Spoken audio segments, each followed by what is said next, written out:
Episode 160, A Dinner for Two. 2 days was not a long time. However, to Lila Cox, it was almost unbearable. Some sour plums for me, please. Laurel, I want some noodles. What the heck? You can't even do that right? Why is my Jake paying you then? For nothing. What is that look on your face? Do you know who I am? Lila had tortured and given orders to all the nannies. She was indeed enjoying being the mistress of the house. However, she felt unbelievably at loss at the same time. After getting tended to her beck and call, she went to sleep out of boredom. When she woke up, she was so bored that she wanted to blow some bubbles. Suddenly, she was reminded of something that she had to do at present. She needed to go to Jake's company. At the same time, she needed to get Serena there and use her hands to...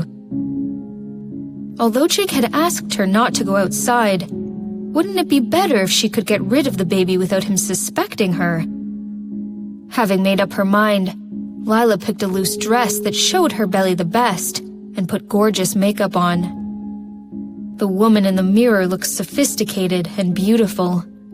She took her purse sexually and walked out of the door. Seeing Lila being so radiant, the two maids at the door immediately looked at each other and followed her. You don't have to follow me. I'll just take a walk. Lila was very impatient with the maids. None of them could speak except for Laurel. How boring. Laurel, the housekeeper, quickly came and said, Mrs. Cox, where are you going? Why do I need to report to you? Lila said, upset at being stopped. Mr. Robinson said you should rest well. If you don't get a good rest during your pregnancy, you would have a hard time giving birth to the baby. Laurel had added that last sentence herself. However, that made Lila overjoyed. All right, I see. But I do have something that I must attend to. You can stay put and I'll be right back. No, Madam Cox, you can't go out. Hearing Laurel's words, the two bodyguards at the gate looked cold as they blocked the door. What do you mean? I can't go out. Miss Cox, just stay at home. That's Mr. Robinson's order. She bristled. Who do you think you are? You're trying to stop me from going out? Am I not your mistress? Then, she immediately dialed Jake's number. However, although the signal bars were full, she could not make the outgoing call. Surprised, she turned her data on, tried 3G and 4G, but failed to send even a text message. She suddenly became pale and thought of the murals and tall walls around the house. The bodyguards quickly came up, hearing the noise. The maids looked respectful but fearless. Laurel looked at her with a warning in her eyes.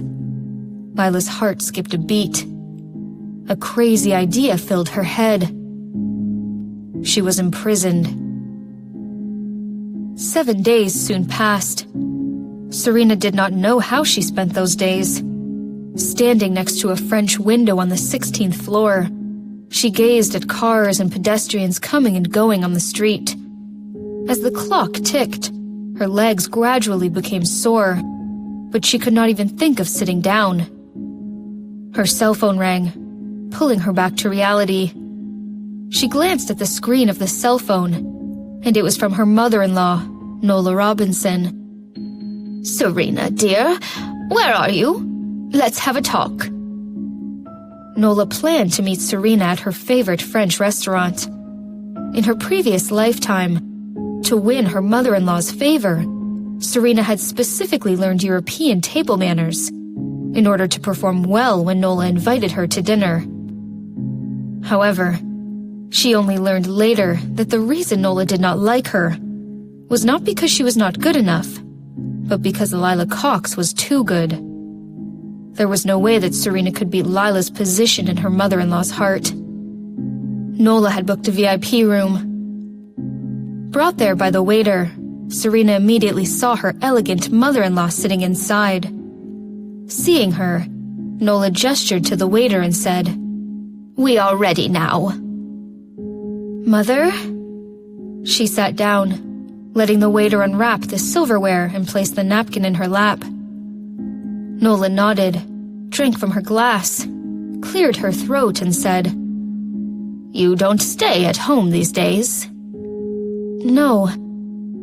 "And why is that?" Serena pursed her lips and looked at Nola.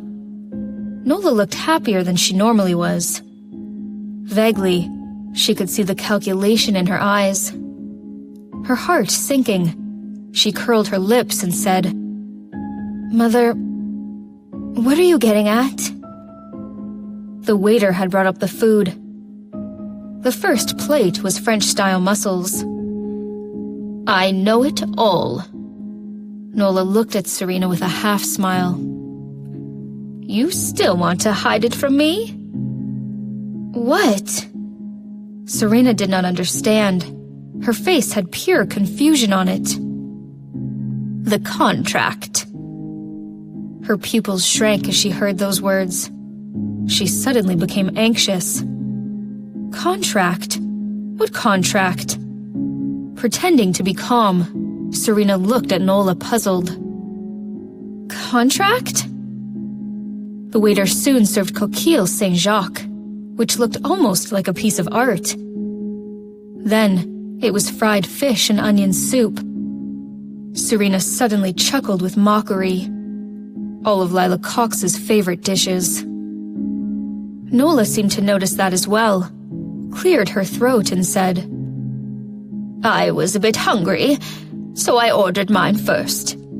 If you don't like these, you could order something else." "Okay." Nola asked the waiter to leave and said, "Dinner first. We can talk afterwards."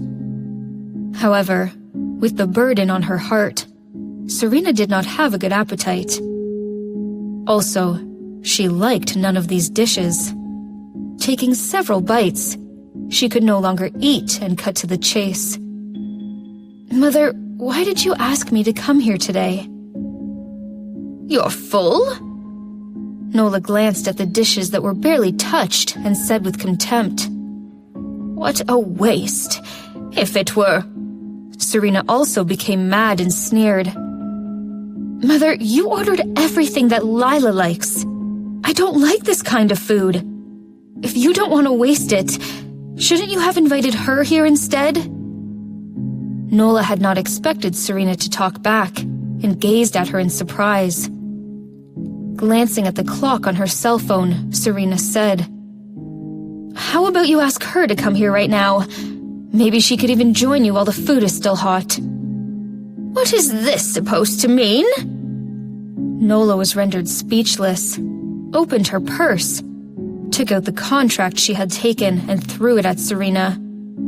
Serena's heart skipped a beat. Her arrogance immediately died down. Looking down, her mind went blank. The divorce contract. How did it end up in Nola's hands? "How do you explain this?"